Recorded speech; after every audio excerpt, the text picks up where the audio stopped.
Hello everyone. तो कैसे हैं भाई सभी लोग। आशा करता हूँ आप बहुत ही अच्छे होंगे, स्वस्थ होंगे और सुरक्षित होंगे।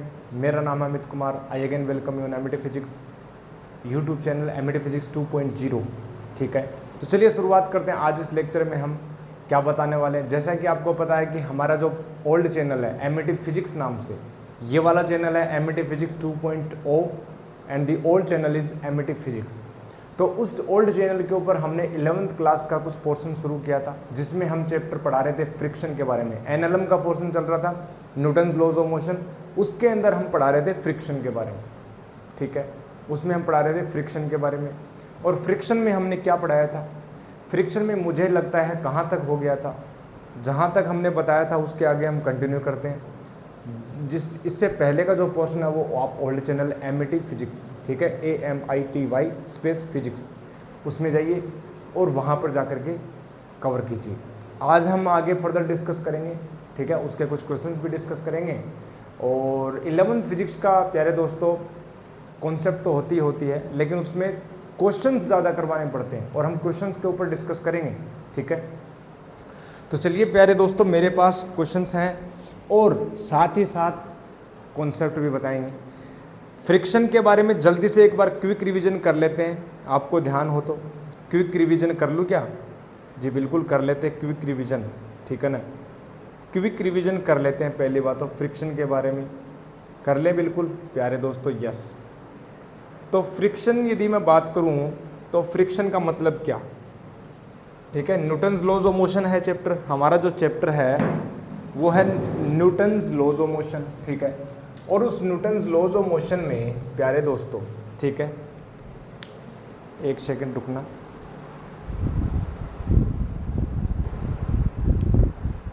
ओके, तो चलिए शुरुआत करते हैं न्यूटन्स लॉज ऑफ मोशन में फ्रिक्शन के ऊपर, ठीक है।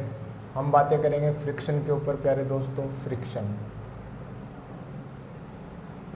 फ्रिक्शन फोर्स, ठीक है।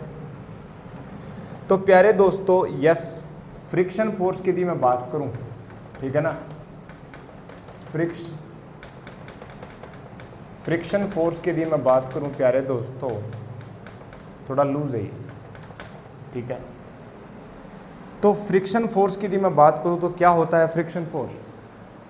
फ्रिक्शन फोर्स जैसे न्यूटन्स लॉज ऑफ मोशन में हम पढ़ रहे थे एनएलएम में, यदि आपको ध्यान हो एनएलएम में हम पढ़ रहे थे, ठीक है ना, Newton's laws of motion. Newton's laws of motion में फोर्स की डेफिनेशन आती है। फोर्स मतलब क्या, पुलिंग और पुशिंग, ठीक है। If you push any object means you are applying the force, if you are pulling any object means you are applying a force. तो अब इसमें फिर ये फ्रिक्शनल फोर्स क्या है, फ्रिक्शंस क्या है।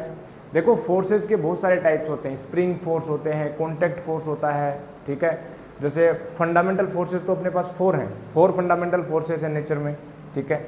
जिसमें हम बात करें अपने पास strong force means nuclear force, दूसरा आता है अपने पास इलेक्ट्रोमैग्नेटिक फोर्स, फिर अपने पास आता है वीक फोर्स, और फोर्थ आता है अपने पास ग्रेविटेशनल फोर्स।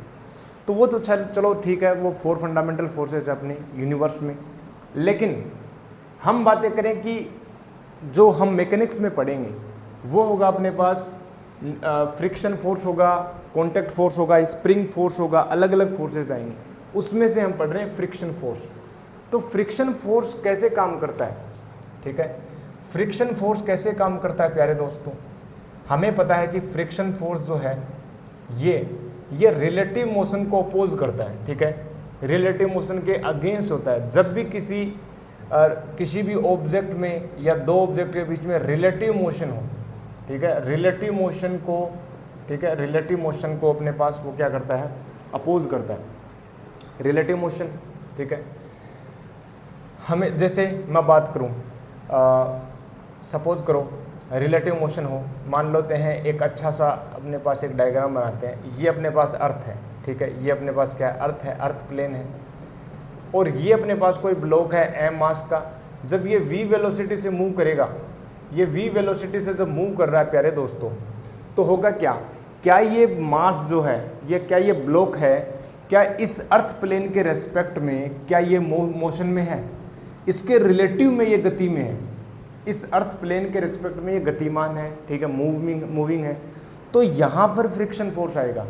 हमने बताया था इंट्रोडक्शन में कि फ्रिक्शन फोर्स जो है वो अपने पास इन सरफेसेस के बीच में लगेगा, ठीक है। फ्रिक्शन फोर्स अपोजिंग नेचर का होता है। जब जब ये रिलेटिव मोशन करेगी तो फ्रिक्शन फोर्स इस मोशन को घटाना चाहेगा, इस मोशन को क्या करेगा, घटाना चाहेगा, ठीक है।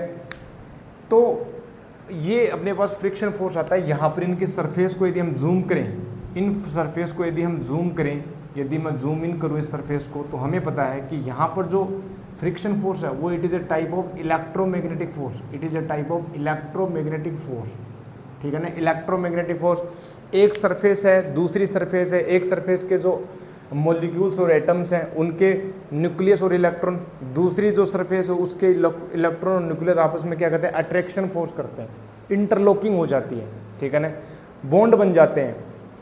तो वहाँ पर जब फ्रिक्शन होगा तो वहाँ पर फोर्स होता है फ्रिक्शन फोर्स, मतलब फ्रिक्शन फोर्स एक इलेक्ट्रोमैग्नेटिक फोर्स है, हम बोल सकते हैं, ठीक है। और जब लगता है जब हम रिलेटिव मोशन को टेंड करें, अच्छा ज़रूरी नहीं है रिलेटिव मोशन में ही लगे, टेंडिंग टू मीन्स ये यदि कोई सी ऑब्जेक्ट की अगर वो रेस्ट पर भी है, ठीक है, लेकिन उसकी जो टेंडेंसी ऑफ मोशन है वो हो रही है तो भी लगेगा। जैसे मैं बात करूँ, ये तो चलो मोशन में था, लेकिन मैं बात करूँ, मान लो कि एक ऑब्जेक्ट एक और ले लिया मैंने, एम मास का ऑब्जेक्ट ले लिया, ये अपने पास सेम अर्थ है, ठीक है, और इसको हम खींच रहे हैं, ठीक है, कोई व्यक्ति जो है इसको खींच रहा है, ठीक है, कोई इस व्यक्ति इसको खींच रहा है इस तरफ का, लेकिन ये एट रेस्ट है, ठीक है, एट रेस्ट है, मतलब इतना हैवी है ये, मान लेते हैं ये हैवी है, ठीक है, हैवी ब्लॉक है, हैवी ब्लॉक है, तो ये रेस्ट पर रहेगा। लेकिन एक बात बताओ कि जब मैं फोर्स लगा रहा हूं तो ये खिंच क्यों नहीं रहा, ये जो मास एम मास का जो ब्लॉक है ये खिंच क्यों नहीं रहा, ये आ क्यों नहीं जाता, मैंने तो फोर्स इस तरफ लगा दिया ना, मैंने तो इस तरफ मैंने फोर्स लगा दिया, तो फोर्स लगाते ही हमारे भाई साहब जो न्यूटन साहब हैं, न्यूटन साहब ने क्या बोला था, whenever you apply a force that is equal to the rate of change of linear momentum of that object. तो linear momentum means motion, amount of motion, तो क्या मोशन में नहीं हो जाना चाहिए, हो जाना चाहिए, लेकिन हो क्यों नहीं रहा भैया, ऐसा क्या हो गया, कुछ ना कुछ एक अनदर फोर्स है जो इसको खींच रहा है अगेंस्ट अपोजिट डायरेक्शन में। मैंने तो फोर्स इस तरफ लगाया, ठीक है, इस तरफ लगा रहा हूँ मैं फोर्स, ठीक है, खींच रहा हूँ, लेकिन इस ब्लॉक के ऊपर उतने ही अमाउंट का फोर्स अपोजिट डायरेक्शन में लग रहा है, that is the not any another force, that is friction force. और फ्रिक्शन फोर्स हमेशा किस में लगता है, सरफेस के बीच में लगता है, it is a contact force, तो यहाँ पर फ्रिक्शन फोर्स लगेगा प्यारे दोस्तों। अब देखो यहाँ पर तो मोशन है, मोशन में भी फ्रिक्शन फोर्स लग रहा है, रेस्ट है तो भी फ्रिक्शन फोर्स लग रहा है, तो हमने फ्रिक्शन फोर्स को टू कैटेगरीज में डिवाइड कर दिया। हमने बोला कि एक बात बताओ, फ्रिक्शन फोर्स जो है उस फ्रिक्शन फोर्स को दो भागों में बांट दो ना आप, बोला कैसे, उन्होंने बोला दो पार्ट में डिवाइड कर दो। एक तो बोल दो जब बॉडी रेस्ट पर होती है तो भी फोर्स लगता है, that is static friction, that is static friction, ठीक है, हमने बोला ठीक है स्टैटिक फ्रिक्शन बोल दिया। फिर हमने बोला जब मोशन में है तो उसको बोल दो आप काइनेटिक फ्रिक्शन, क्या बोल दो, काइनेटिक फ्रिक्शन। इतनी सी बात है प्यारे दोस्तों, और कुछ भी बात नहीं है, ठीक है ना, लेकिन इंपॉर्टेंट बात है स्टैटिक फ्रिक्शन और काइनेटिक फ्रिक्शन, ठीक है ना, स्टैटिक फ्रिक्शन और काइनेटिक फ्रिक्शन, ओके, बहुत बढ़िया। अब ये हो गया अपने पास, ये स्टैटिक फ्रिक्शन हो गया या काइनेटिक फ्रिक्शन हो गया। फोर्स लगेगा, रिलेटिव मोशन होगी तो उसको अपोज करता है, रिलेटिव मोशन को अपोज करता है। ये इतनी बात हो गई, बिल्कुल जी बिल्कुल हो गया, ठीक है, अच्छी बात लगा, बहुत मज़ा आ गया। जूम इन कर दिया हमने, इसको देख लिया, इसके अंदर क्या होते हैं, ये अपने पास सरफेसेस होती हैं, ठीक है, और वो हो जाता है। फ्रिक्शन फोर्स वास्तव में डिपेंड नहीं करता कि कितना मास है, फ्रिक्शन फोर्स जो डिपेंड नहीं करता कि जो सरफेस जो है, ठीक है, रिलेटिव मोशन उस स्पीड के ऊपर डिपेंड नहीं करता। यदि मैं बात करूँ उसकी स्पीड कितनी भी ले लो, स्पीड बढ़ा दो घटा दो, उससे फर्क नहीं पड़ता, जो फोर्स लगेगा दैट इज काइनेटिक फ्रिक्शन।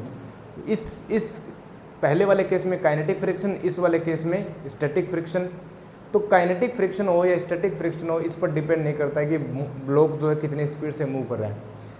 हमने बताया था आपको जो फ्रिक्शन फोर्स है वो डिपेंड करता है उन सरफेसेस की कंडीशन के ऊपर कि वो जो सरफेस हैं उनकी नेचर कैसी है, क्या वो रफ ज़्यादा है, ठीक है ना, जितना ज़्यादा रफ सरफेस होगी उतना ही ज़्यादा फ्रिक्शन फोर्स आएगा, पहली बात। दूसरी बात हमने ये भी कहा था कि कोई भी फ्रिक्शन फोर्स हो, चाहे ये हो, क्या वो फ्रिक्शन फोर्स डायरेक्टली प्रोपोर्शनल होता है उसकी नॉर्मल रिएक्शन के।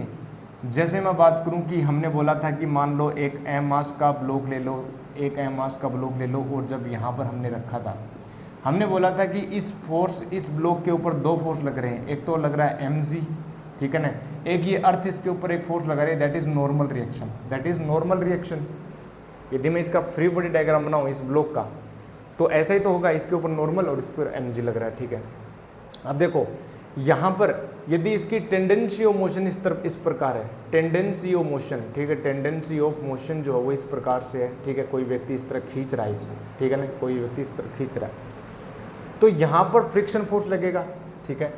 वो फ्रिक्शन फोर्स है वो डायरेक्टली प्रोपोर्शनल होता है नॉर्मल रिएक्शन के, ये इंपॉर्टेंट है, नॉर्मल रिएक्शन के डायरेक्टली प्रोपोर्शनल होता है। जब हम प्रोपोर्शनलिटी कांस्टेंट हटाते हैं तो हमारे पास एक कांस्टेंट मिल जाता है, दैट इज फ्रिक्शन कांस्टेंट, यानी म्यू एन, ठीक है, म्यू बन जाता है फ्रिक्शन।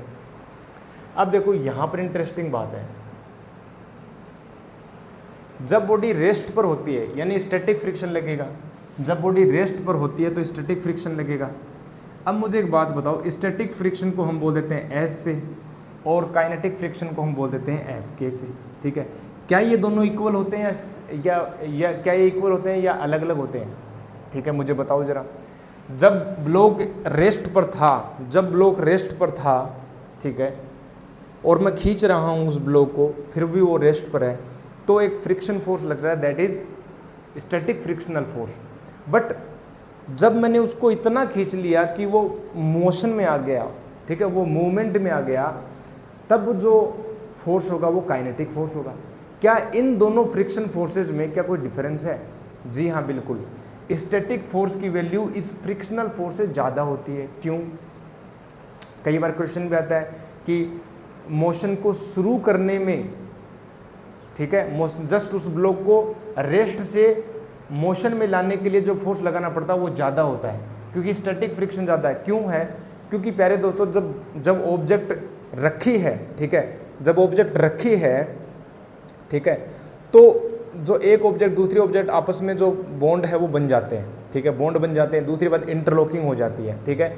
इस ऑब्जेक्ट के जो एटम्स हैं दूसरे ऑब्जेक्ट के एटम्स आपस में क्या अट्रैक्शन कर लेते हैं, ठीक है, और वो इलेक्ट्रोमैग्नेटिक फोर्स इससे वो अट्रैक्ट हो जाते हैं, बॉन्ड बना जाते हैं, स्ट्रॉन्ग बॉन्ड, ठीक है। ऐसे सोचो कि इंटरलॉकिंग हो गई, ऐसे सोचो कि इंटरलॉकिंग हो गई, ऐसे सोचो कि ये अपने पास है, ये ब्लॉक है, अपने पास ये ब्लॉक है, और ये अपने पास अर्थ है, ठीक है, और यहाँ पर इंटरलॉकिंग हो गई प्यारे दोस्तों, ठीक है ना। ये अर्थ है और ये अपने पास ब्लॉक है, एम मास का ये ब्लॉक है, ठीक है ना, ये ब्लॉक है, ये इंटरलॉकिंग हो गई। अब जैसे ही प्यारे दोस्तों ये मोशन में आने लग जाएगा, तब इसकी जो इंटरलॉकिंग वो टूट जाती है और फिर कंटिन्यूसली मोशन में रहता है, तो टाइम नहीं मिलता। आई एम रिपीटिंग, ठीक है, इसके ऊपर अंडरलाइन करना, इसके ऊपर फोकस करना, टाइम नहीं मिलता उस इंटरलॉकिंग को अगेन गेन करने के लिए, क्योंकि कंटिन्यूसली मोशन में आने लग गई। तो अब जो फ्रिक्शन फोर्स है, जो उस मोशन को अपोज करता है, वो क्या है, घट जाता है। क्यों? क्योंकि एक तो कोई बॉडी रेस्ट पर हो तब आसानी से क्रिया होगी अट्रैक्शन की, ठीक है, लेकिन जब मोशन में आ गई तो वो अट्रैक्शन उतना हो नहीं पाएगा, टाइम नहीं मिल पाएगा। तो हम बोल देते हैं कि फ्रिक्शन फोर्स एफ एस है वो एफ के से क्या है, ज़्यादा है। तो एफ एस को मैं बोल देता हूँ यहाँ पर कि स्टैटिक फ्रिक्शन है उसके लिए। अच्छा, नॉर्मल के ऊपर ये भी डिपेंड करता है और नॉर्मल पर वो भी डिपेंड करता है, लेकिन इसका जो कॉन्स्टेंट है क्या, वो इसको मैं बोल देता हूँ म्यू एस एन, और इसका जो मैं बोल देता हूँ एफ के, क्या ये म्यू के एन हो गया प्यारे दोस्तों। क्यों? क्योंकि नॉर्मल रिएक्शन तो पहले भी वही थी और अब भी वही है, रेस्ट पर है तो भी वही नॉर्मल रिएक्शन है, मोशन में तो भी वही नॉर्मल रिएक्शन है। तो नॉर्मल रिएक्शन तो सेम रहेगी, बट हमें चेंज करना फ्रिक्शन फोर्स को, तो वो जो कोफिशिएंट है ना, कोफिशिएंट ऑफ फ्रिक्शन, वो चेंज हो जाता है, यानी F S equal to mu S N आ जाता है और एफ के इक्वल टू अपने पास क्या आ जाता है, म्यू के एन, ठीक है ना प्यारे दोस्तों।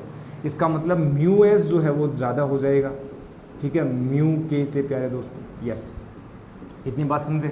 ठीक है जी, बहुत बढ़िया। अब देखो आगे चलते हैं, एक अच्छे से एग्जाम्पल से हम समझते हैं, ठीक है, एक अच्छे से एग्जाम्पल से हम समझते हैं और फिर हम उसको एनालिसिस करते हैं, ठीक है। इतनी बात समझ में आई, फ्रिक्शन फोर्स, ठीक है। अब इसको हम देखते हैं, एक छोटे से एग्जाम्पल लेते हैं, इसको नोट करो पहले, ठीक है। तो चलिए अब हम देखते हैं एक एग्जांपल लेते हैं। एक एग्जांपल से समझते हैं, सारा जो सिनारियो यहीं से आ जाएगी बात, ठीक है, निकल कर के आ जाएगी। देखो मैं एक ब्लॉक ले लेता हूँ, ठीक है, इसका मैं मास ले लेता हूँ कुछ, ठीक है, मास में इसका ले लेता हूँ अपने पास, ठीक है। पहली बात तो इस जो फ्रिक्शन ये जो लग रहा है, ठीक है, ये जो सरफेस है, ठीक है, ये जो सरफेस है इसका जो फ्रिक्शनल कोफिशिएंट जो दे रखा है, यानी म्यू की वैल्यू मैं ले लेता हूँ अपने पास, ठीक है ना, ये मैं ले लेता हूँ अपने पास 0.1 ले लेता हूँ, ठीक है। और मैं इसको ले लेता हूँ अपने पास 4 kg का अपने पास ये ब्लॉक ले लेता हूँ, ठीक है ना, 4 kg का अपने पास ब्लॉक ले लिया और मैंने यहाँ पर लगाया फोर्स एक, ठीक है ना, पुलिंग फोर्स में लगा रहा हूँ। अब ध्यान से देखना प्यारे दोस्तों, एक बात बताओ, जब मैं इस फोर्स से इस ब्लॉक को जब मैं खींचूंगा, पुल करूंगा, ठीक है, पुलिंग कर रहा हूँ, पुल करूंगा, तो क्या ये ब्लॉक अचानक से चलने लग जाएगा? जी नहीं। आप डे टू डे लाइफ में एक्सपीरियंस भी करते होंगे, कोई ब्लॉक है कोई भारी सा, ठीक है, जब आप उसको रस्सी से बांध करके खींचते हैं तो खिंचता नहीं है, फिर आप और जोर लगाते हैं और फोर्स लगाते हैं, ठीक है, और फिर जोर से खींचते हैं, फिर एक टाइम ऐसा आता है कि वहाँ पर वो चलने लग जाता है, ठीक है, फिर वो मोशन में आ गया। तो जब भी मोशन में आएगा तब तो लगेगा काइनेटिक फ्रिक्शन, और जब वो रेस्ट पर था तो वो कौन सा स्टैटिक फ्रिक्शन लगता है, ठीक है ना, स्टैटिक फ्रिक्शन लगे। अब देखो मुझे एक बात बताओ कि यहाँ पर जो हम फ्रिक्शन फोर्स निकालते हैं, ये जो अपने पास, ठीक है, ये अपने पास फ्रिक्शनल कोफिशिएंट दे रखा है, तो मुझे पता है कि जो फ्रिक्शन है हम ऐसे निकालते हैं कि फ्रिक्शन जो है वो होता है म्यू इंटू एन, ऐसे तो निकालते हैं, म्यू इंटू एन। अब देखो आप जब म्यू की वैल्यू रखोगे 0.1 और एन की वैल्यू होगी अपने पास, यहाँ पर होगा mg यानी 40, और यहाँ पर नॉर्मल रिएक्शन ऐसे लगे n इक्वल टू 40 होगा, यानी 40 अपने पास कितना हो जाएगा, अपने पास 4 न्यूटन, ठीक है ना, 4 न्यूटन हो जाएगा, ठीक है ना, 4 न्यूटन हो गया। अब एक बात बताओ, ये जो फ्रिक्शन है यानी 4 न्यूटन, इसका क्या मतलब है? इस फ्रिक्शन 4 न्यूटन का क्या मतलब है? प्यारे दोस्त मुझे बताओ ज़रा, क्या मुझे बता सकते हो इस फ्रिक्शन यानी 4 न्यूटन से आप क्या समझते हो? ये जो फ्रिक्शन है ना, ये जो दिया हुआ हमने कैलकुलेट किया, ये फ्रिक्शन फोर्स पहली बात तो स्टैटिक है, दूसरी बात ये मैक्सिमम फ्रिक्शन फोर्स है। जब भी आप ऐसे कैलकुलेट करते हो, जैसे मैं बोलूँ कि ये पहली बात तो रेस्ट पर देगा, ये जो म्यू एन है, पहली बात तो जब ये 0.1 देगा जब क्वेश्चन में, ठीक है, जब अगर कुछ रिटर्न स्टेटमेंट नहीं है तो आपको म्यू को आप ऐसे ट्रीट करना है कि ये क्या दे रखा है, म्यू एस दे रखा है, ठीक है, म्यू जो है वो म्यू एस दिया हुआ होगा। अगर म्यू के देगा तो वो क्वेश्चन में लिखेगा, ठीक है, ये काइनेटिक फ्रिक्शन है। मुझे एक बात बताओ, ये जो फ्रिक्शन फोर्स लगा, this is the limiting friction force, this is the limiting friction force, this is the limiting friction force, this is the limiting friction force. मतलब क्या है लिमिटिंग का? सर आपने तो बोला दो ही टाइप के फ्रिक्शन फोर्स होते हैं, स्टैटिक होता है, एक काइनेटिक होता है। स्टैटिक काइनेटिक, आप लिमिटिंग बोल रहे हो। लिमिटिंग का मतलब क्या? देखो लिमिटिंग फ्रिक्शन फोर्स, देखो क्या मतलब है। एक इंपॉर्टेंट बात मैं बताना चाहूँगा, फ्रिक्शन फोर्स जो है, ठीक है ना, इसमें भी क्या है, एडजस्टिंग, ठीक है। फ्रिक्शन फोर्स जो है वो भी उसमें कौन सी, स्टैटिक फ्रिक्शनल फोर्स। तो frictional force is self adjusting force, self adjusting force, ये इंपॉर्टेंट बात है। इसकी प्रॉपर्टी एक मिली हमें, हमने क्या देखा कि सेल्फ एडजस्टिंग फोर्स है। मतलब क्या? अब मैं इस फ्रिक्शन फोर्स, ये जो एक्सटर्नल फोर्स जो मैं F लगा रहा हूं, यदि मैंने इसकी वैल्यू 1 न्यूटन करी, ठीक है, 1 न्यूटन मैंने अप्लाई किया, तो जब मैंने 1 न्यूटन अप्लाई किया तो मैक्सिमम फ्रिक्शन फोर्स तो कितना लगेगा, 4 न्यूटन। तो इस तरफ जो फोर्स लगेगा, यानी जब मैंने 1 न्यूटन को फोर्स मैंने अप्लाई किया, इस प्रकार से मैंने 1 न्यूटन का फोर्स अप्लाई किया, तो प्यारे दोस्तों ये जो यहाँ पर जो फ्रिक्शन फोर्स लगेगा ना, ये आप बोलोगे सर यहाँ पर तो 4 न्यूटन है, क्या 4 न्यूटन लगना चाहिए? 4 न्यूटन, एक बात बताओ, जब 4 न्यूटन यहाँ पर लग जाएगा तो 4 न्यूटन माइनस 1 न्यूटन है 3 न्यूटन, ये तो ब्लॉक खिसकने लग जाएगा। अपने डे टू डे लाइफ में ऐसा होता है क्या कि वो ऑब्जेक्ट रखी है वो अपने आप ही खिसकने लग रही है? क्या ऐसा होता है? जी नहीं, ऐसा नहीं होता। ये तो फिर तो मिरेकल हो जाएगा, ये तो मैजिक हो जाएगा, ऐसा होता नहीं है। तो फिर होगा क्या? जब मैंने 1 न्यूटन हल्का सा फोर्स लगाया, वो खिंचा नहीं ब्लॉक, इसका मतलब इसके अगेंस्ट में एक 1 न्यूटन का फोर्स आ गया, और ये 1 न्यूटन का फोर्स किसने लगाया? फ्रिक्शन फोर्स ने। इसीलिए हमने बोला friction force is self adjusting force. ठीक है, 1 न्यूटन का लगाया, ये भी 1 न्यूटन का लग गया।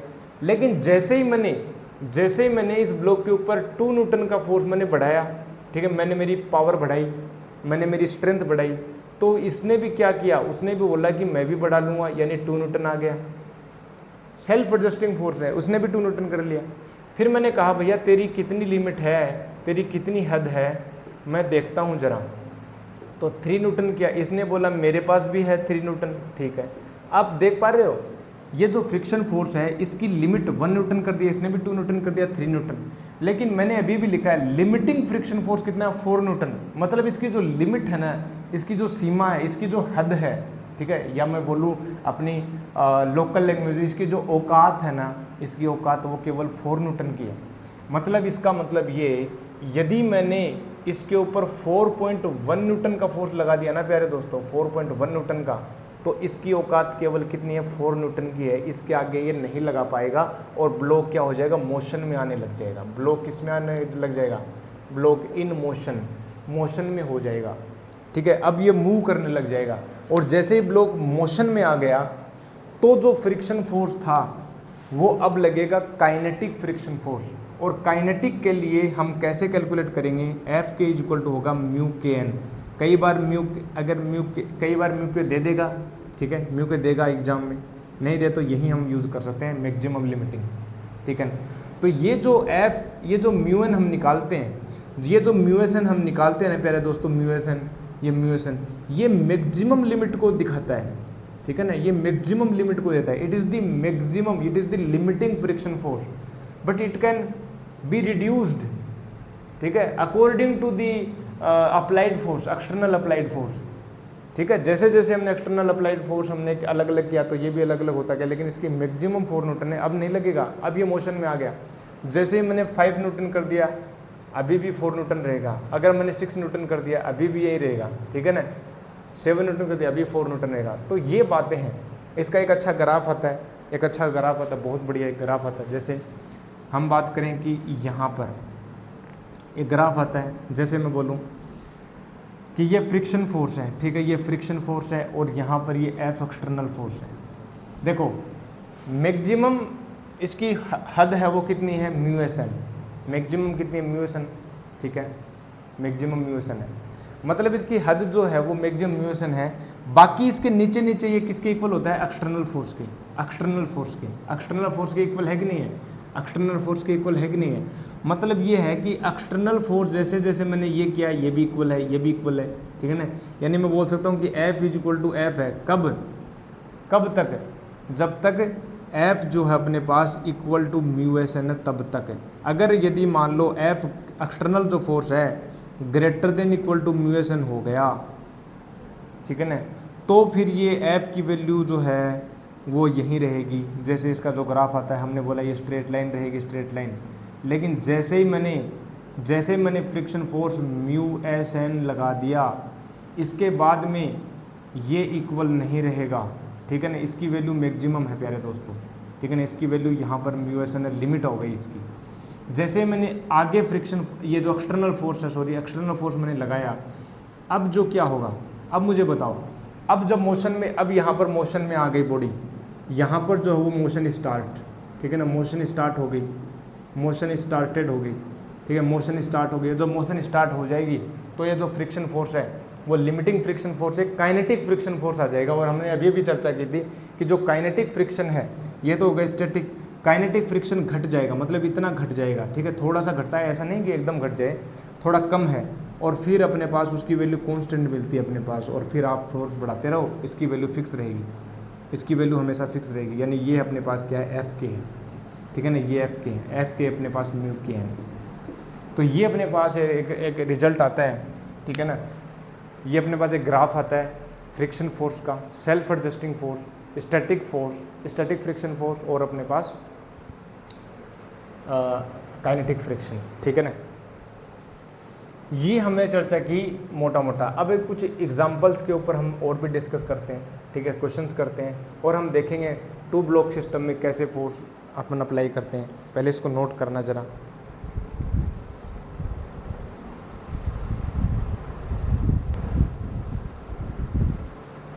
अब चलिए अपन देखते हैं कि डायरेक्शन जो होती है वो कैसे कैलकुलेट करते हैं। ठीक है, डायरेक्शन ऑफ फ्रिक्शनल फोर्सेस, वो हमारे पास एक टॉपिक है।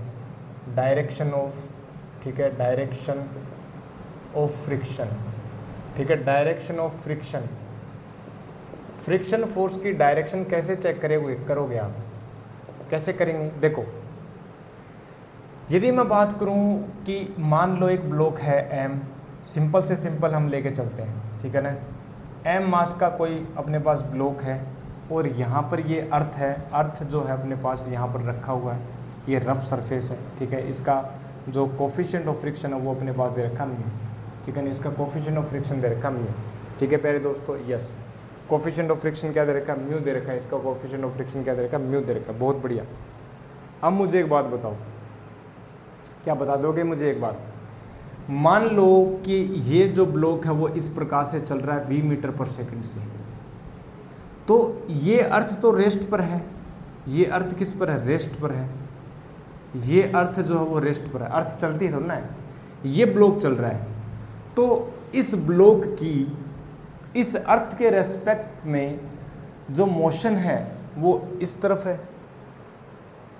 हमने बताया था अभी अभी, friction force opposes the relative motion. ठीक है ना, रिलेटिव मोशन उसको अपोज करता है। तो इस ब्लॉक की इस अर्थ के रेस्पेक्ट में मोशन है वो राइट साइड में है, तो ये अर्थ क्या चाहेगी? अर्थ इस अर्थ के पास क्या फ्रिक्शन है, अर्थ क्या करेगी? इस रिलेटिव मोशन को अपोज करेगी। अपोज करने का मतलब ये, जब ये राइट साइड में है तो इस ब्लॉक के ऊपर अर्थ किस प्रकार से फोर्स लगाएगी? इस प्रकार से फ्रिक्शन फोर्स लगाएगी। ठीक है, मोशन में है तो हमने बोल दिया एफ के। मतलब ये कि इस ब्लॉक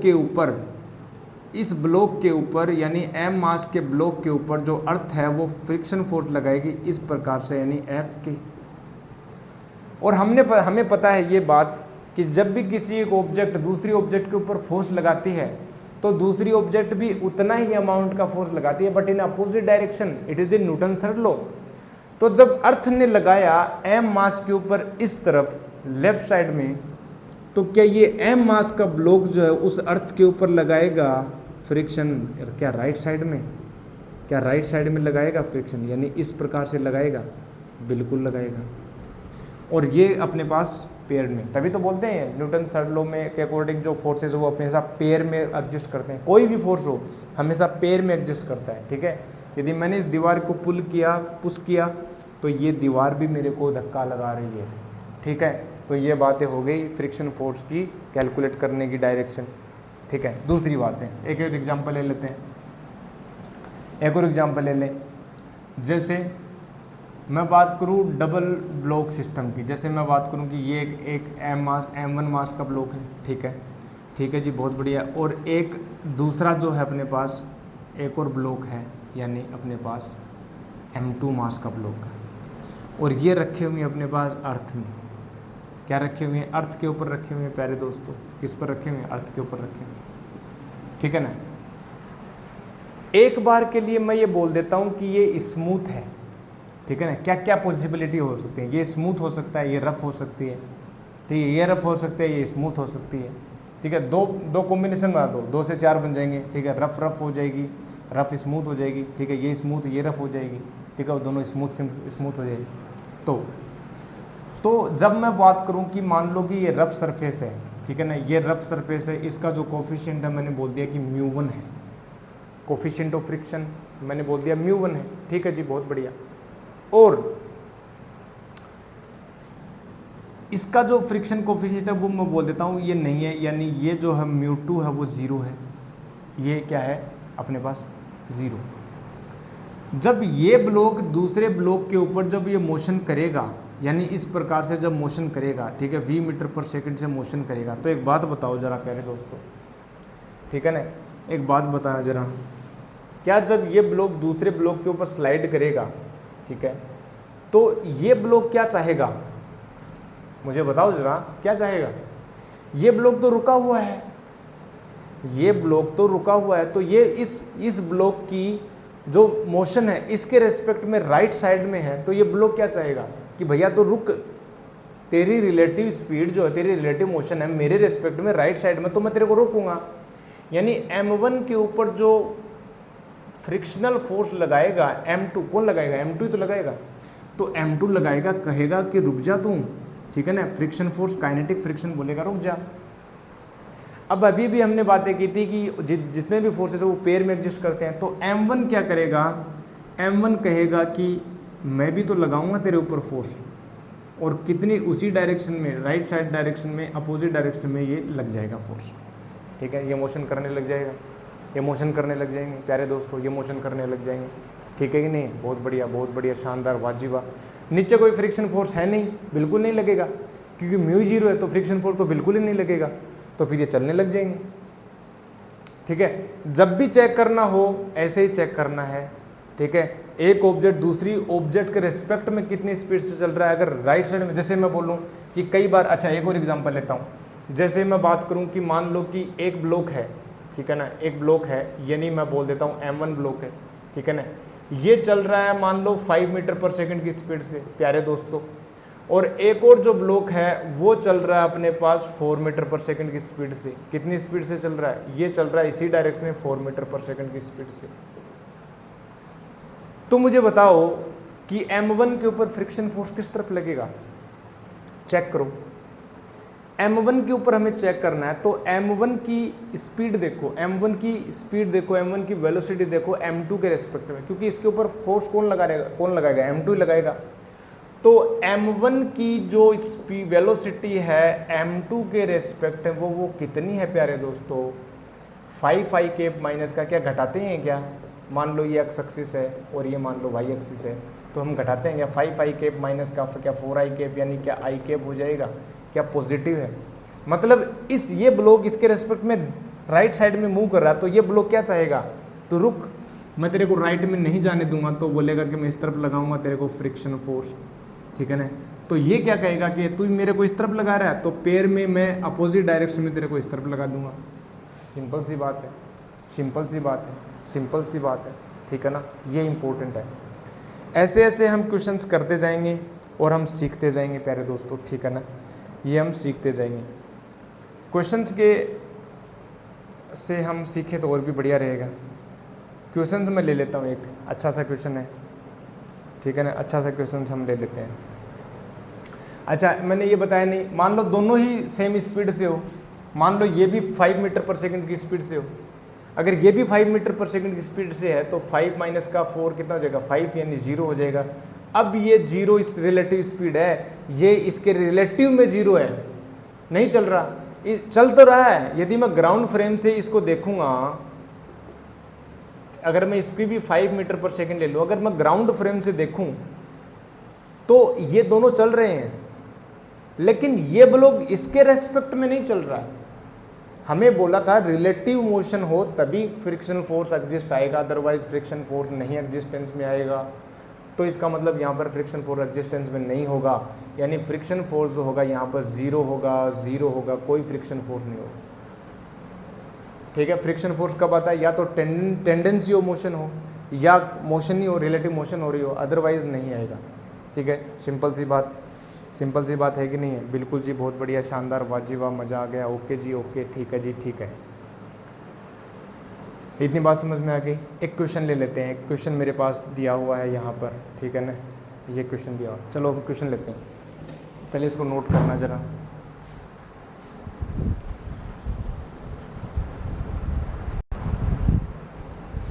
जैसे एक क्वेश्चन दिया हुआ है अपने पास, ठीक है। अच्छा, मैंने तुम्हें एंगल ऑफ रिपोज और फ्रिक्शन एंगल नहीं बताया, ठीक है। चलो बता देते हैं, अभी इस क्वेश्चन में यूज़ है उसका। तो पहली बात तो फ्रिक्शन एंगल की, फ्रिक्शन एंगल की बात करते हैं, ठीक है जी, बहुत बढ़िया। हेडिंग डालेंगे फ्रिक्शन एंगल। फ्रिक्शन एंगल का क्या मतलब है प्यारे दोस्तों, अभी देख लेते हैं। मान लो कि कोई एक ऑब्जेक्ट है या कोई ब्लॉक है, ये मैंने बोल दिया कोई ब्लॉक है, m मास का ब्लॉक है, ठीक है, और ये यहाँ पर रखा हुआ है, रख दें इसको, ठीक है जी। ये अर्थ है, ठीक है जी, बहुत बढ़िया। ये इस तरफ इसको खींचा जा रहा है, ठीक है, रस्सी से बोल दो, कैसे भी बोल दो, इसको खींचा जा रहा है, टेंशन, टी टेंशन से इसको खींचा जा रहा है। खींच दें इसको, बहुत बढ़िया, खींचो, टी टेंशन से इसको फोर्स से खींच रहे हैं। तो अच्छा, ये खींच रहे हैं, लेकिन मैं ये बात मान लेता हूँ कि ये रेस्ट पर है, ठीक है ना। किस पर है? ये रेस्ट पर है, ये मोशन में नहीं है, ये एट रेस्ट है, एट रेस्ट है। तो एक बात बताओ, जब रेस्ट पर है तो कौन सा फोर्स लगेगा यहाँ पर अपने पास? क्या फ्रिक्शन फोर्स, वो भी स्टैटिक फ्रिक्शन फोर्स लगेगा? स्टैटिक फ्रिक्शन फोर्स लगेगा, या हम जनरली हम एफ बोल देते हैं, ठीक है, जब भी ऐसा नहीं हो तो एफ बोल दो। इसके ऊपर एक नॉर्मल रिएक्शन भी लग रही है क्या? यस। इस ब्लॉक के ऊपर क्या नॉर्मल रिएक्शन भी लग रही है? बिल्कुल। और क्या फ्रिक्शन फोर्स भी लग रहा है? बिल्कुल। और एक फोर्स और लग रहा है, दैट इज ग्रेविटेशनल फोर्स लग रहा है, mg। क्या लग रहा है? बिल्कुल लग रहा है। मुझे तो एक बात बता दो कि कॉन्टेक्ट फोर्स कौन कौन से हैं इसके ऊपर? कॉन्टेक्ट फोर्सेस कौन कौन से हैं इसके ऊपर? प्यारे दोस्तों, कॉन्टेक्ट फोर्स में एक तो नॉर्मल रिएक्शन आ जाता है, यानी नॉर्मल फोर्स आ जाता है। नॉर्मल फोर्स कब आता है? जब भी कोई बॉडी कॉन्टेक्ट में होती है। एक अपने पास क्या है? फ्रिक्शनल फोर्स, ठीक है ना, फ्रिक्शनल फोर्स। फ्रिक्शन फोर्स जो है वो भी क्या है? कॉन्टेक्ट फोर्स है। तो इन कॉन्टेक्ट फोर्सेस का यदि मैं रिजल्टेंट निकालूं, क्या इस तरफ आएगा? हमें पता है क्या ये बातें? क्या हमने पैरेललोग्राम लॉ पढ़ा है? क्या वेक्टर एडिशन हमें आता है? जी बिल्कुल हमें सर आता है, बिल्कुल आता है। क्या यहाँ पर मैं बोल दूँ कि रिजल्टेंट जो फोर्स बनेगा, यानी आर वेक्टर जो बनेगा, क्या उसकी वैल्यू का मैग्नीट्यूड आप निकाल सकते हो? यस सर, आर जो होगा वो √n² होगा, प्लस क्या होगा? f² होगा। क्या n की वैल्यू मैं निकाल सकता हूँ? यस, n =mg होगा, m² g² प्लस f क्या होता है सर? μsn होता है, यानी μn बोल दो और μn mg बोल दो। क्या सही बात है? क्या μ² m² g² होगा? तो क्या मैं mg √ में 1 + μ² बोल दूँ? मुझे तो क्या निकालना था sir? Angle of friction.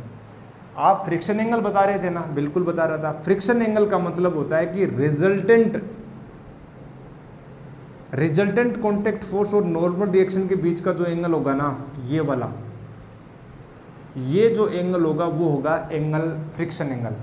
Means the angle made by the resultant of friction force and the normal force with respect to the normal force, that is called the friction angle। मतलब वापस से रिपीट कर रहा हूं, friction angle means what? the angle made by the resultant of static friction force and the normal force with respect to the normal force, that is called that is called angle friction angle, ठीक है, that is called angle friction angle, ठीक है, या angle of friction बोल दो यार, कैसे भी बोलो। अल्फा निकाल सकते हो क्या? निकालो। क्या मैं यहाँ से मैं बोल सकता हूँ कि टेन अल्फा, क्या टेन अल्फा जो होता है प्यारे दोस्तों, ठीक है ना, क्या टेन अल्फा अपने पास परपेंडिकुलर अपॉन कितना होता है? क्या बेस होता है? तो यहाँ से एक बात बताओ, परपेंडिकुलर कितना हो जाएगा? क्या यहाँ पर मैं बोल दूँ कि यहाँ पर जो एफ एस को मैं इसको इस तरफ रिप्लेस कर सकता हूँ? क्या मैं इसको समांतरली इसको डिस्प्लेस कर सकता हूँ क्या? यस, ठीक है ना। तो यहाँ पर परपेंडिकुलर अपने पास हो जाएगा एफ एस और बेस हो जाएगा अपने पास एन। एफ एस की वैल्यू मैं रख देता हूँ μsn, एन से एन कैंसिल आउट हो गया, अल्फा की वैल्यू आ गई tan 1 μs, tan 1 μs। So alpha का मतलब ये हो गया कि ये वैल्यू आती है एंगल ऑफ फ्रिक्शन, यानी फ्रिक्शन एंगल। फ्रिक्शन एंगल पता लग गया और रिजल्टेंट फोर्स भी पता लग गया। This is called the friction angle, ठीक है, this is called the friction angle. अब एक लगते हाथ हम एक और बात कर लेते हैं, that is angle of repose angle, ठीक है, एंगल ऑफ रिपोज या रिपोज एंगल, ठीक है ना, ये अपने पास, ठीक है ना, एंगल ऑफ रिपोज। प्यारे दोस्तों, ये दो बातें हैं। एंगल ऑफ रिपोज का क्या मतलब है? मुझे एक बात बताओगे क्या? एंगल ऑफ रिपोज बात कर लो। देखो, एंगल ऑफ रिपोज का मतलब क्या है? जैसे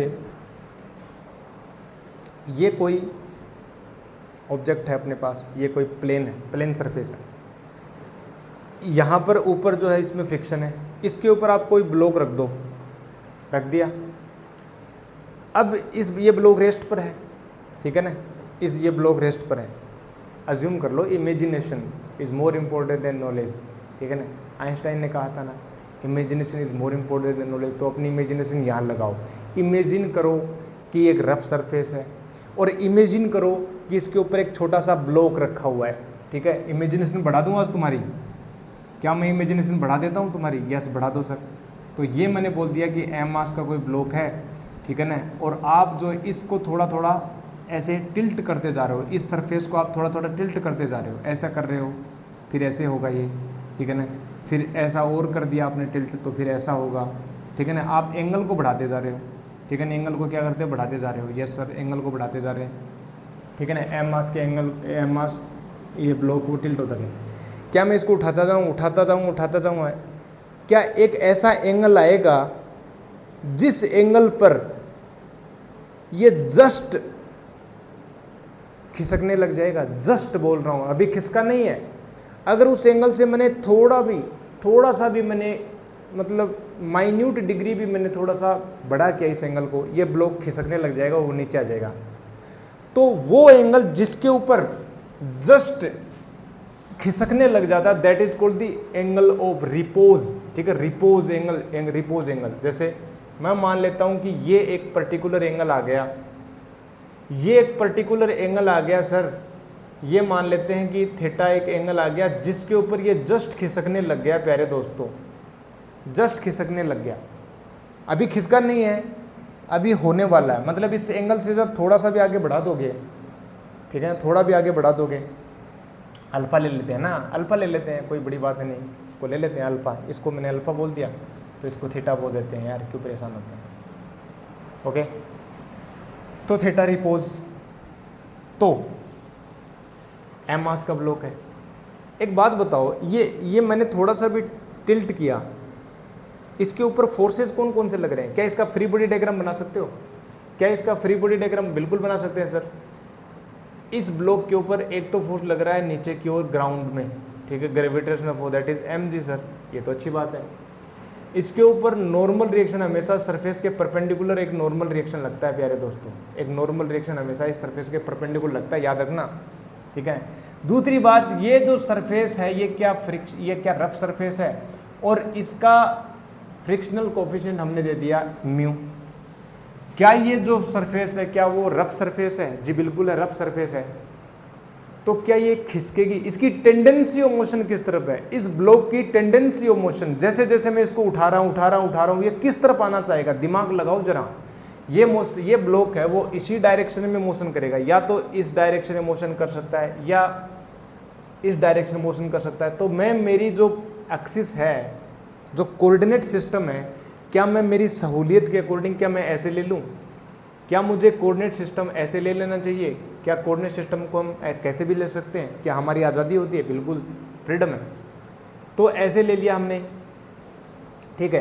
तो जितने भी फोर्सेज हैं, न्यूटन साहब ये बोलते थे, न्यूटन का सेकंड लॉ ये बोलता है कि जब फोर्स कैलकुलेट करना तो उस फोर्सेज को एक्सिस जिस डायरेक्शन मोशन हो रही है उसी डायरेक्शन में फोर्सेज को शो कर दो, अच्छा रहेगा। तो क्या मैं बोल दूं कि जो mg है, क्या इसका मैं इस तरफ फोर्स यदि कैलकुलेट करूं mg का, तो क्या ये इसका जो कंपोनेंट आएगा, क्या मैं बोल दूं कि यहाँ पर 90 है, 90 माइनस थीटा, क्या यहाँ पर थीटा हो जाएगा? तो यहाँ पर ये वाला जो कंपोनेंट आएगा mg का, यानी this is the mg cos theta, and ये जो कंपोनेंट आएगा this will be mg sine theta. प्यारे दोस्तों, mg साइन थीटा, तो mg sine theta, mg cos theta इस कोऑर्डिनेट एक्सिस में हो गया।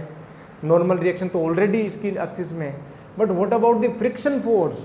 टेंडेंसी ऑफ मोशन इस तरफ है प्यारे दोस्तों, इसकी जो टेंडेंसी ऑफ मोशन है वो इस तरफ है, और जब भी हमारे पास टेंडेंसी ऑफ मोशन जिस तरफ होती है उसके अगेंस्ट अपने पास क्या लगता है? फ्रिक्शन फोर्स लगता है।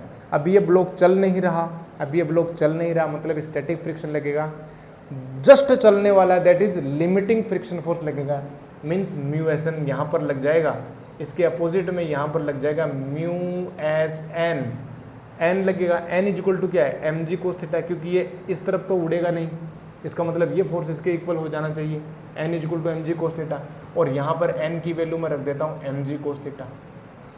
और at the angle of repose, at the angle of repose क्या मैं इसे बोल सकता हूँ, at the angle of repose क्या मैं बोल सकता हूँ कि yes M G sine theta equal to होना चाहिए, किसके इक्वल टू होना चाहिए, यानी mu S M G cos theta के। और ये जो एंगल थीटा आएगा ना, ये इस पर्टिकुलर कंडीशन के लिए एंगल ऑफ रिपोज दे देगा। तो यहाँ पर टेन थीटा आएगा, साइन थीटा एम जी से M G cancel out, theta is equal to कितना हो जाएगा पहले दोस्तों, tan inverse mu S. Oh my God, oh my God, ये तो इक्वल आ गए, मीन्स फ्रिक्शन एंगल और एंगल ऑफ रिपोज क्या है, दोनों इक्वल हैं। Yes tan inverse mu S के, ठीक है, टेन इनवर्स म्यू एस याद रख लोगे, ten inverse mu S static friction coefficient. ये म्यू एस क्या है, वो लिमिटिंग वाला दे देगा, ठीक है, इतने इसको आप कंटेस्ट ध्यान रखो, टेन इनवर्स म्यू एस, ठीक है, फ्रिक्शन एंगल हो, एंगल ऑफ रिपोज लो, टेन इनवर्स म्यू एस के इक्वल आता है, ठीक है ना। Now we are able to solve this question, what I am going to take this question, okay. So first of all पहले इसको नोट करेंगे, फिर मैं इसको इरेज करूंगा, फिर हम इसको नोट करेंगे। तो क्वेश्चन देखिए, ठीक है, हमें क्वेश्चन तो करना ही पड़ेगा, क्वेश्चन तो इस लेक्चर में एक दो करेंगे ही करेंगे, ठीक है, कुछ भी हो। तो क्वेश्चन ये अपने पास एक क्वेश्चन, फर्स्ट क्वेश्चन है, क्या क्वेश्चन है देखो, angle of inclination theta of plane is double to the angle of repose, ठीक है ना। ये बोल रहा है जो इंक्लिनेशन एंगल है, ठीक है ना, ये दे रखा है एंगल ऑफ इंक्लिनेशन जो है, angle of inclination, angle of inclination यानी थीटा जो दे रखा है इज डबल है of the angle of repose, of the angle of repose, of the angle of repose, angle of repose का डबल है ये जो एंगल ऑफ इंक्लिनेशन जो भी दे रखा है, the angle of repose is, अच्छा जो रिपोज एंगल है ना, एंगल ऑफ रिपोज यानी अल्फा जो है वो हमें दे रखा है 30 डिग्री, ये क्या है, एंगल ऑफ रिपोज है, कैसे भी रिप्रेजेंट करो, एंगल ऑफ रिपोज हमें दे रखा है, ठीक है, of A block sliding down the, और जी 10 मीटर पर सेकंड स्क्वायर निकालना है। हमें क्या पूछ रखा है कि फाइंड एक्सेलरेशन, ठीक है ना, acceleration of that block, acceleration क्या होगा, ओके। तो प्यारे दोस्तों अब हम इसको चेक करेंगे, ठीक है ना, इसको चेक करते हैं। देखो दिमाग लगाना थोड़ा सा, क्या angle of inclination is double to the angle of repose है, यस, और एंगल ऑफ इंक्लिनेशन भी दे रखा है। बनाओ डायग्राम बनाओ, क्या मैं फिगर बनाऊं, क्या कुछ इस प्रकार से बना सकता हूं मैं, यस। मुझे एक बात बताओ, थीटा जो दे रखा है, एंगल ऑफ इंक्लिनेशन जो दे रखा है वो डबल है ना, किसका, एंगल ऑफ रिपोज का, मतलब 60 डिग्री है। थीटा कितना है, 60 डिग्री है, बिल्कुल जी 60 डिग्री है। एक बात बताओ, जब एंगल ऑफ रिपोज से दुगना है तो ब्लॉक तो चलेगा, क्योंकि ब्लॉक रेस्ट पर तब तक रहता है, ब्लॉक रेस्ट पर तब तक रहता है जब तक जो एंगल है, angle of inclination is below and equal to the angle of repose, till that the block will be at rest. But whenever you further increase the angle of inclination, then the block will start slide, ठीक है, नीचे खिसकने लग जाएगा।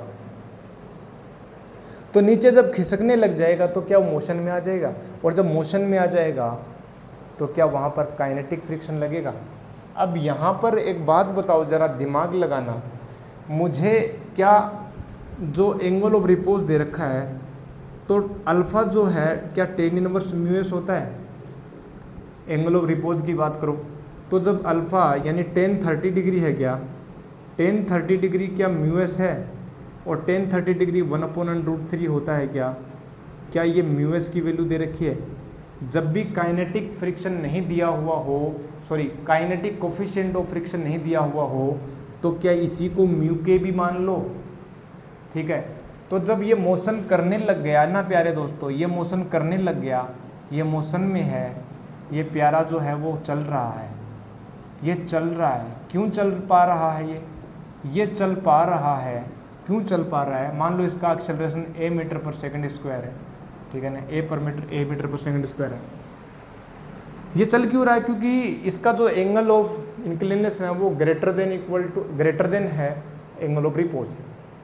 तो friction जो acceleration कितना होगा, एक्सेलरेशन निकाल लें जी, बिल्कुल निकाल लेते हैं। मुझे एक बात बताओ, इसके ऊपर फोर्स कौन से लगते हैं? एक तो लगता है mg sin थीटा, और जब ये चल रहा है ना तो इसके ऊपर एफ के लगेगा, एफ के। जब एफ के में म्यू के नहीं दे रखा हो, म्यू के एन, एन बोले तो एम जी कोस थीटा, जब इस पर जब नहीं दे रखा हो तो क्या म्यू के मैं म्यूस बोल दूं? बोल दें, ठीक है। तो क्या नेट जो एक्सेलरेशन जो लगेगा, यानी एफ नेट जो फोर्स, सॉरी एफ नेट जो फोर्स लगेगा वो इस डायरेक्शन में कितना हो जाएगा? M G sine theta minus का अपने पास, ठीक है, म्यू के को म्यू एस ले लेता हूँ, ठीक है, mu S M G cos theta. सही बात है क्या जी? बिल्कुल। तो लिमिटिंग फ्रिक्शन में लिख सकता हूँ, लिमिटिंग फ्रिक्शन ऑफ कोफिशिएंट, जब क्योंकि हमने पास म्यू के नहीं दे रखा है तो mu S M G cos theta मैंने बोल दिया, ठीक है जी, बहुत अच्छा लगा। तो यहाँ पर ये चलने लग जाएगा, यहाँ पर चलने लग जाएगा, और ये मैक्सिमम जो फोर्स है, ये मैक्सिमम फोर्स है, ये क्या है? मैक्सिमम फोर्स है that can applied by the surface, maximum force. तो mu S M G cos theta. F net को मैं क्या एम ए लिख सकता हूँ, तो एम तो कॉमन आ जाएगा, यानी जो नेट जो एक्सेलरेशन बनेगा जी साइन थीटा माइनस का म्यू एस कोस थीटा बनेगा। तो ए एम से एम कैंसिल, ए हमें निकालना है, तो जी बोले तो 10 साइन 60√3/2 हो गया, ठीक है, माइनस का अपने पास म्यू एस की वैल्यू कितनी है? 1/√3, कोस कितना हो गया? 61/2 हो गया, यानी कितना हो जाएगा? ये अपने पास हो गया 5/3 माइनस का 1/2/3। कुछ ऑकवर्ड नहीं हो रहा क्या आंसर?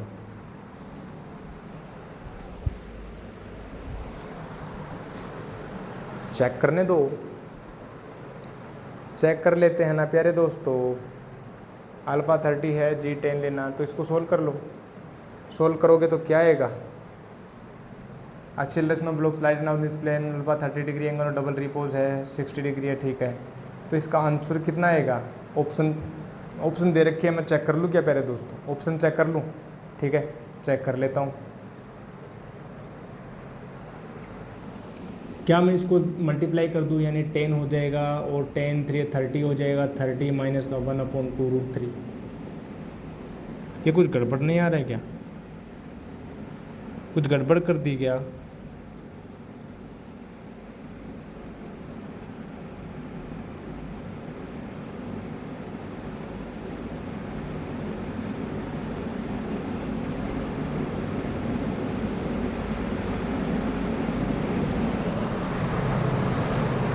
जी साइन थीटा साइन 60,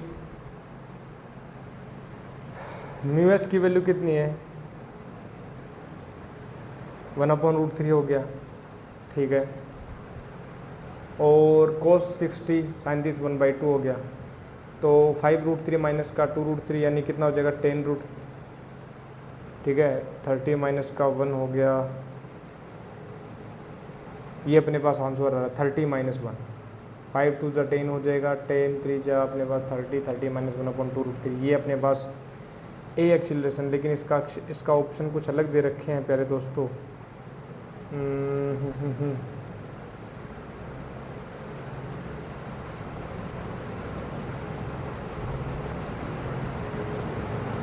गड़बड़ कर दी ना, गड़बड़ कर दी ना। यहाँ पर जी नहीं लिखा ना, जी नहीं लिखा ना हमने, तो यहाँ पर 10 और करो ना, तो 10 और कर दो, तो अब कितना हो गया? क्योंकि जी साइन थीटा माइनस का एम हमने बाहर लिया, तो mu S G cos theta भी तो आएगा ना, तो mu S G cos theta आएगा, तो जी हमने 10 किया, साइन 60√3/2 माइनस का म्यू एस कितना हो गया? 1/√3, और कोस जी 10 हो गया, कोस 60 यानी 1/2 है ना। तो अब देखो ज़रा, आप देखो, तो 5√3 हो गया, माइनस का 5/√3 हो गया,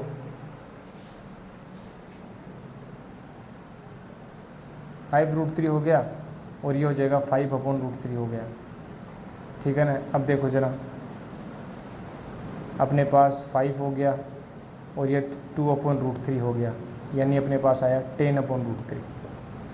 क्या यार, हद है, ये जी का मिस्टेक हो रहा था, है ना। चलो कोई बात नहीं, नेक्स्ट क्वेश्चन के हम देख लें। हाँ जी, नेक्स्ट क्वेश्चन क्या है? ऐसा सही कुछ क्वेश्चंस है बस, ठीक है, स्टैटिक फ्रिक्शन है, ओके। ये वाला क्वेश्चन एंगल ऑफ फ्रिक्शन पूछा है, तो क्वेश्चन नंबर 2 देख लेते हैं। क्या पूछा है? A force continue just move with 3 kg, ठीक है। एक 3 kg का ब्लॉक दे रखा है, 3 kg का ब्लॉक दे रखा है, और ये बोल रखा है कि 20 न्यूटन का जो फोर्स जब हम लगाते हैं, this force is capable to just move the block. अब सुन रहे हो, इस वर्ड को ध्यान रखो, जस्ट मूव। 20 न्यूटन फोर्स जो है ना, F is equal to 20 newton force जो वो क्या कर सकता है, is able to just move. इस ब्लॉक को जस्ट मूव करवा रहा है, मतलब जस्ट मूव हो रहा है। इसका मतलब मैं बोल सकता हूं क्या कि इसका स्टैटिक फ्रिक्शन हम निकाल सकते हैं क्या? यस, क्योंकि लिमिटिंग फ्रिक्शन जो होगा यानी म्यूएसएन जो आएगा वो क्या 20 न्यूटन के इक्वल हो जाना चाहिए, ठीक है ना। तो म्यू एस एन की वैल्यू हो जाएगी एम जी, यानी 30 हो गया, यानी 20 हो गया, तो म्यू एस की वैल्यू हो गई 2/3। ये मैंने कैसे निकाल दिया, तुम्हें पता चला? तुम्हें पता चला कि मैंने कैसे निकाल दिया? क्योंकि मैंने अभी भी बताया था, जब जब हम फोर्स को बढ़ाते हैं तो जो स्टैटिक फ्रिक्शन है वो जस्ट फ्रिक्शन जो है सेल्फ एडजस्टिंग फोर्स होता है, वो अपने हिसाब से एडजस्ट कर लेता है। लेकिन कितना एडजस्ट करेगा, उसकी लिमिट, उसकी औकात क्या है? उसकी औकात है म्यू एस एन। और यही हमें बोल रहा है कि जब 20 न्यूटन लगाते हैं हम, तो ये अपनी औकात के ऊपर आ जाता है, वो चलने लग जाता है। इसका मतलब जब वो अपनी हद के ऊपर है तो क्या 20 न्यूटन और ये दोनों बराबर नहीं होने चाहिए? तो 20 न्यूटन और म्यूएस इक्वल हो गए, और म्यूएस की वैल्यू 2/3 आ गया। पूछ क्या रहा है ये देख लो, कोफिशिएंट ऑफ फ्रिक्शन पूछ रहा है, कोफिशिएंट ऑफ फ्रिक्शन पूछ रहा है। या नहीं, अपने पास म्यूएस तो हमें निकल गया भैया, और क्या पूछ रहा है? और हमें पूछ रहा है एंगल ऑफ फ्रिक्शन। ओके जी, एंगल ऑफ फ्रिक्शन हमें पूछ रहा है, तो tan इनवर्स 2/3 कर देंगे ना। ये कोई बड़ी बात है क्या? ये ऑप्शन आ गया, ऑप्शन नंबर ए आ गया, ठीक है ना। ऐसे ऐसे क्वेश्चन आते हैं, बताओ तो, इतने इजी क्वेश्चन। अब हम फ्लो में आ गए हैं प्यारे दोस्तों, अब हम क्वेश्चंस प्रैक्टिस करेंगे, अच्छे अच्छे क्वेश्चंस प्रैक्टिस करेंगे। जब हम फ्लो में आ जाते हैं तो फिर मजा आने लग जाता है, क्योंकि फिर बर्डन हट जाता है कॉन्सेप्ट का। फिर हम क्वेश्चन डिस्कस करते हैं 11th फिजिक्स में, ठीक है। जब 11th फिजिक्स पढ़ोगे तो क्वेश्चन के बिना कुछ नहीं होगा, ठीक है। प्रैक्टिस जितनी ज़्यादा करोगे उतनी बढ़िया है, ठीक है। तो आज के लिए बस इतना ही रखते हैं। बाकी इसके बाद में जो फ्रिक्शन के ऊपर जितनी कॉन्सेप्ट है, जितने प्रॉब्लम्स हैं, हम उसको डिस्कस करते रहेंगे, आपके पास हम क्वेश्चंस को लाते रहेंगे प्यारे दोस्तों। और फिर हम मिलते हैं आपको नेक्स्ट लेक्चर में। तब तक के लिए क्या करना है, stay healthy, stay happy and keep taking as usual healthy food and do more and more outdoor activities. I will meet you next lecture. तब तक के लिए थैंक यू वेरी मच।